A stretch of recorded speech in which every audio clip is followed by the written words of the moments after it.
اس سے پہلے وہ تحریب کاروں کے ہاتھوں نیتے دیہاتیوں کی موت کا منظر دیکھ چکے تھے۔ خود میری بھی حالت ان سے مختلف نہ تھی۔ میں نے گرفتار رشدگان، شہداء اور زخمیوں کو پیچھے لے جانے کا حکم دیا۔ کمپنی ہیڈ کوارٹر کو تازہ ترین حالات سے مطلع کیا اور اپنے جوانوں کو لے کر آگے بڑھنے لگا۔ تحریب کاروں نے گھیرے میں آئی ہوئی کمپنی کا ممکنہ امداد راستہ روکنے کے لیے گاڑیوں کے قریب بہنے والی ندی کا پل اڑا دیا تھا۔ ہم نے ندی اسلحے سمیت تیر کر عبور کی اور دوڑتے ہوئے اس گاؤں کی طرف بڑھے۔ کھیتوں میں کام کرنے والے کسان ہمیں دیکھ کر تتر بتر ہو گئے تھے۔ مجھے یقین تھا کہ ان میں بھی تحریب کاروں کے ساتھی موجود ہوں گے۔ میرے جوان مل کر ایڈوانس کر رہے تھے۔ جس گاؤں کی طرف ہم جا رہے تھے وہ عوامی لیگ کا گڑھ تھا اور یہاں ہر فرد کے دشمن کے بہانے آ کر ہمارے خون کا پیاسا ہو رہا تھا۔ میری توقعات کے عین مطابق گاؤں کے باہر کھیتوں میں چھپے تحریب کاروں نے اچانک ہم پر فائر کھول دیا، لیکن میں نے پلان کے مطابق صوبیدار صاحب کی کمان میں کچھ جوان یہاں چھوڑے اور باقی ساتھیوں کو نکال کر آگے لے گیا۔ گاؤں کے باہری میدان کارزار سے فائرنگ کی آوازیں آنے لگی تھیں۔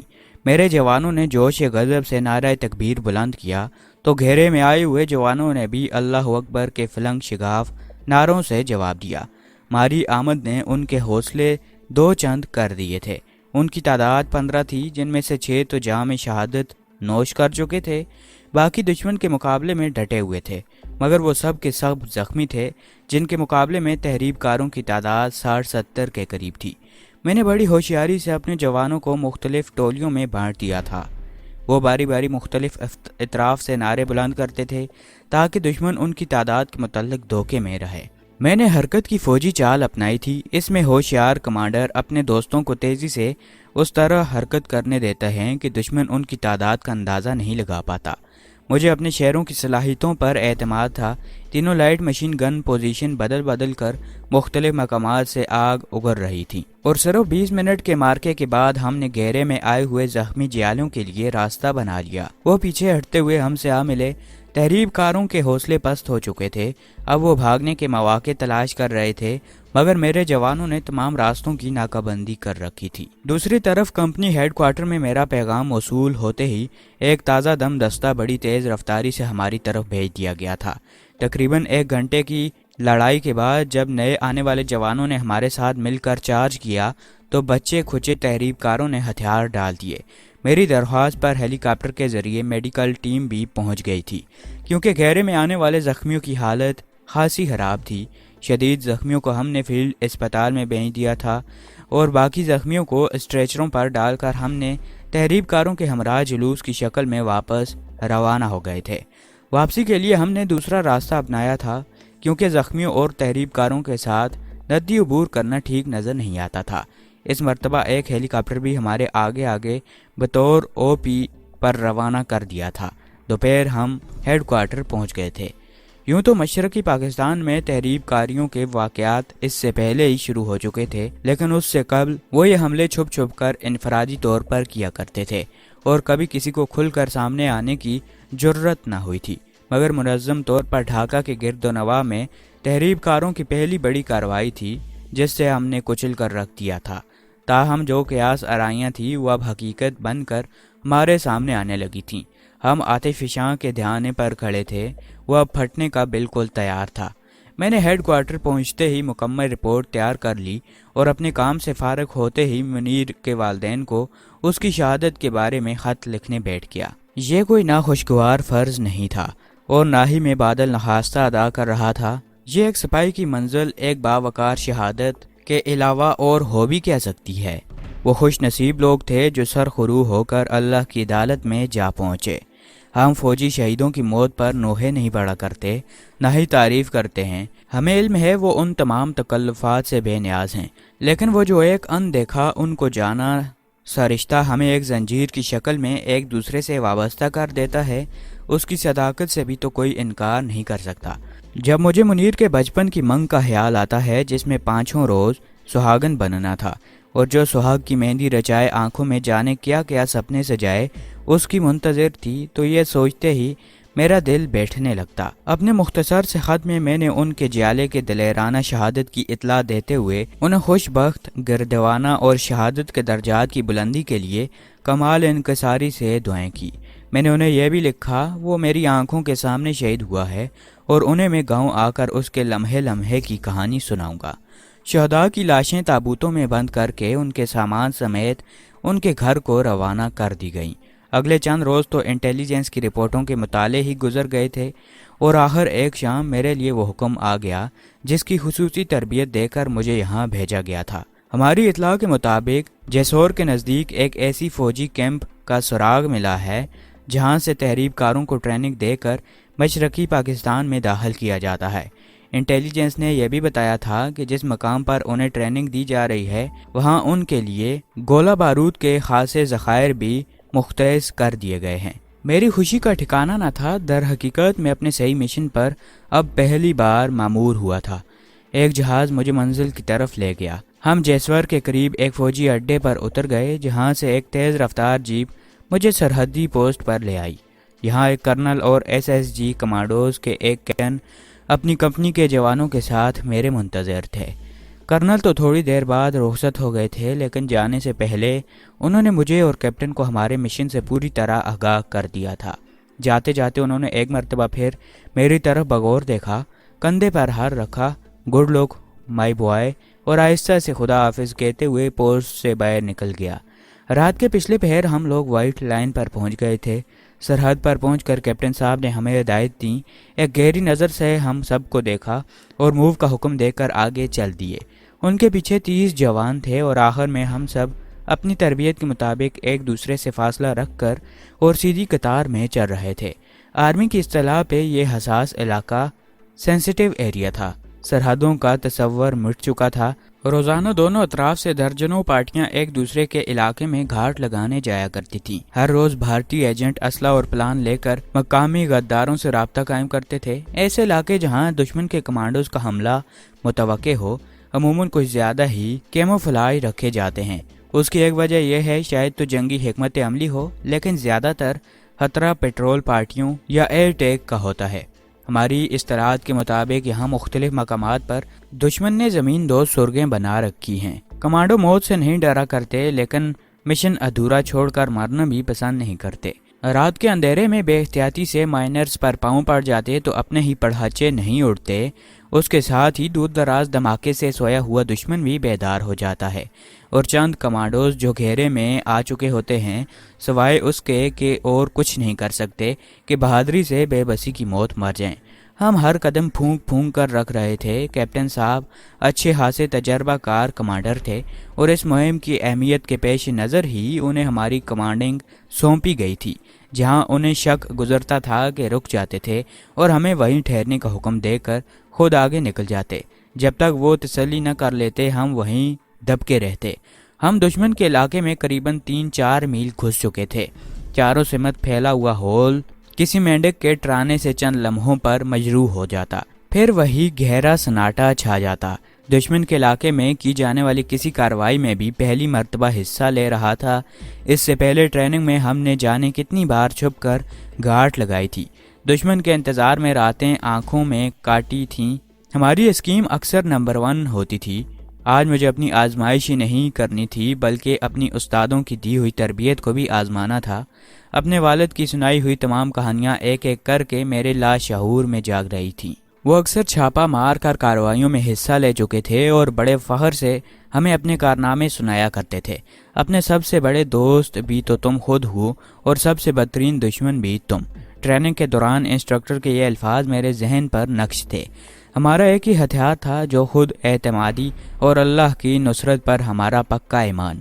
تربیت کو کسی فوجی کی زندگی میں واقعی ایک اہم مقام حاصل ہے، لیکن آج مجھے احساس ہو رہا تھا کہ کچھ دوسرے عناصر بھی مجھ پر اثر انداز ہو رہے ہیں۔ میرا ایمان اور دشمن سے ٹکرا جانے کا عزم اہم تھا۔ بقایا جنگ ہم لڑ رہے تھے۔ ہمارا واسطہ ایک گھٹیا دشمن سے تھا جس نے ہمیں ختم کرنے کے لیے بڑے گھٹیا اور پست حربے آزمائے تھے۔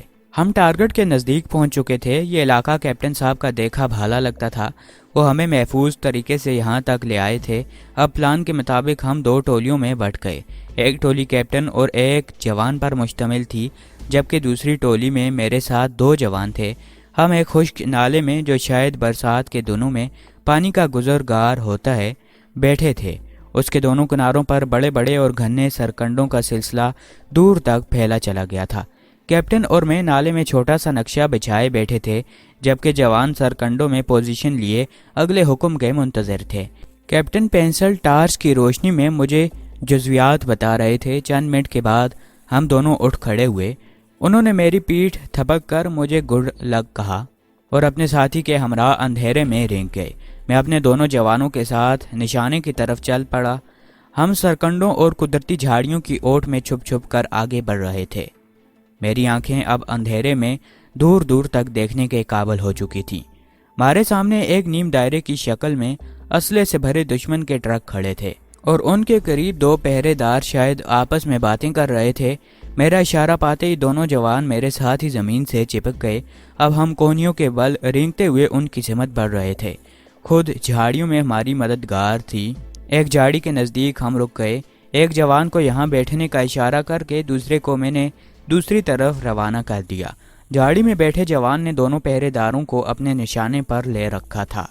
کمانڈوز کی کوشش یہی ہوتی ہے کہ وہ کوئی شور شرابہ کیے بغیر اپنا مشن پورا کر لیں، کیونکہ دشمن ہوشیار ہو جاتا ہے اور خصوصاً ایسے مقامات پر جہاں کمانڈوز کا حملہ متوقع ہو منتظر رہتا ہے۔ میں پیٹ اور کوہنیوں کے بل رینگتا اب اس جگہ پہنچ چکا تھا جہاں سے میرے اندازے کے مطابق پہرے دار کو واپس گھومنا تھا۔ چہرے پر ملی سیاہی کی وجہ سے میں اندھیرے کا ہی ایک حصہ بن گیا تھا۔ نائلون کی ایک چھوٹی سی رسی میرے ہاتھ میں تھی۔ انتظار کی شدت سے میرے اعصاب تڑپنے لگے تھے۔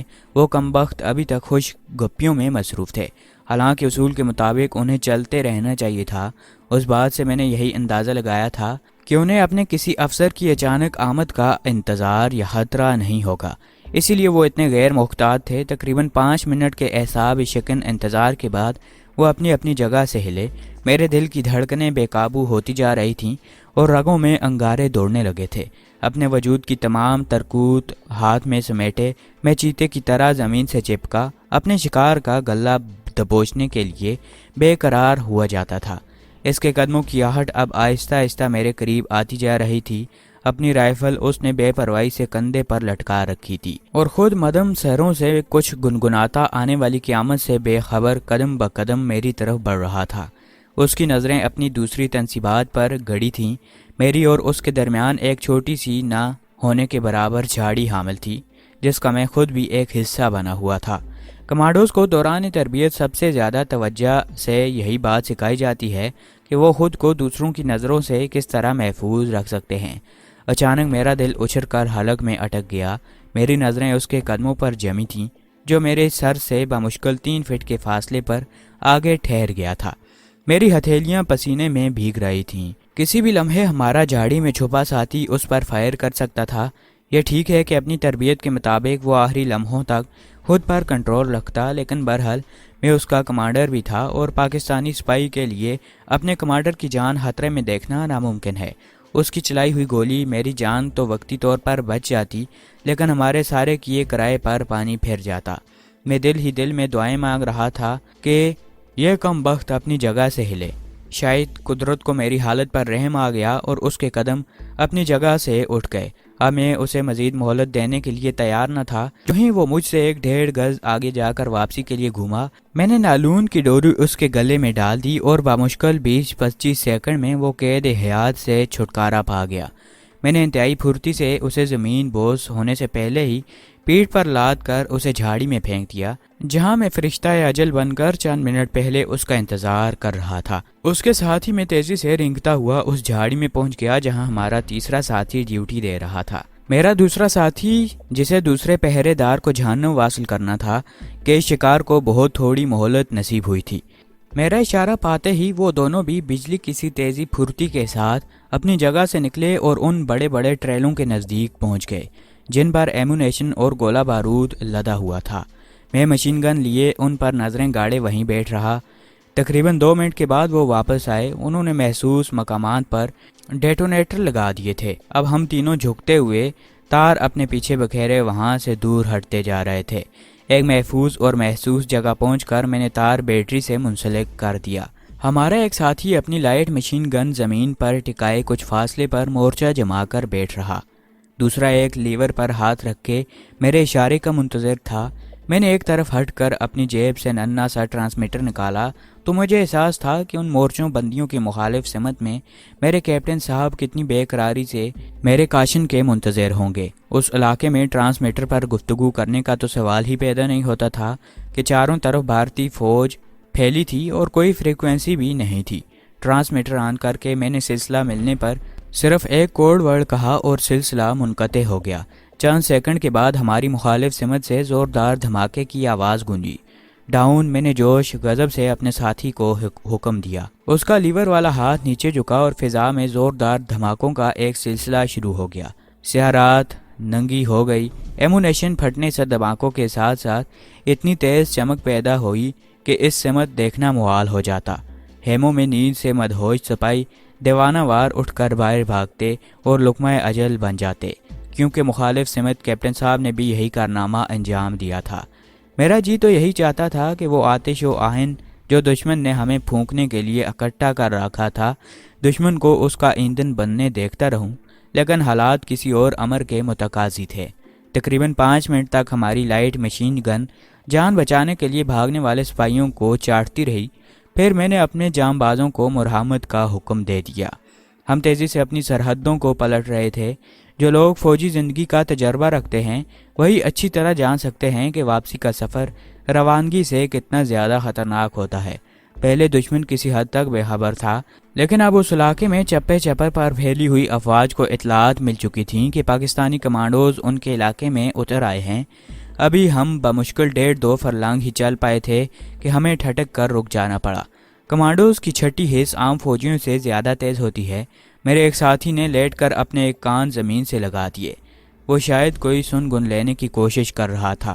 چند سیکنڈ کے بعد وہ اٹھ کھڑا ہو گیا اور ہاتھوں کو محسوس اشارے سے اس نے قریب ہی دشمن کے دستوں کی نقل و حرکت کی نشاندہی کر دی۔ یقیناً لوکیٹنگ فوج کے دستے تھے جو ہمارے تعاقب میں چلے آ رہے تھے۔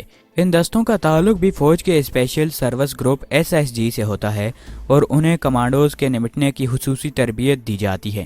میرے اندازے کے عین مطابق دشمن نے گھیرو اور مار ڈالو والی چال چلی تھی۔ انہوں نے ہمارے گرد گھیرا ڈال لیا تھا۔